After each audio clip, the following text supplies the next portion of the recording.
အခုကတော့တမြတိတော့ဝါဘာကြီးတော့တမြတိတော့ရပါပါလိမ့်ရှင်တမြတိကိုခဏကဒီလိုမျိုးထုတ်လိုက်တာတမြတိတော့ရတော့ဟာ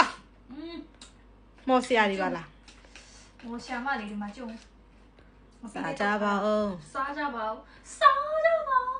တမြတိနဲ့နှိမ့်စင်နေတာအိုးမတခြားနည်းနဲ့နှိမ့်ဆက်လို့မရဘူးလား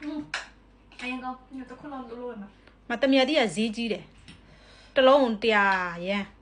အဲ့ဒါတော့ discount တခြားနည်းနဲ့နှိမ့်ဆက်လို့မရဘူးလားအမရဲ့ဂျပန်မှာတင်မြတိတွေဈေးကြီးရတယ်ကြားတယ်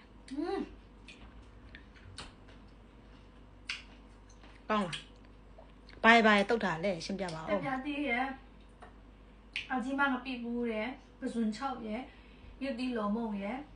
စာချုံမုံโอ้ရန်ကောအခုဒီနေ့နေလဲပူရဆိုတော့ချင်းတောင်းတာနေပြီပဲစောကားကြပါဦးဗောရှားပြားဘောတောင်းတာလို့တုတ်စားပလိုက်ပြီဟုတ်လား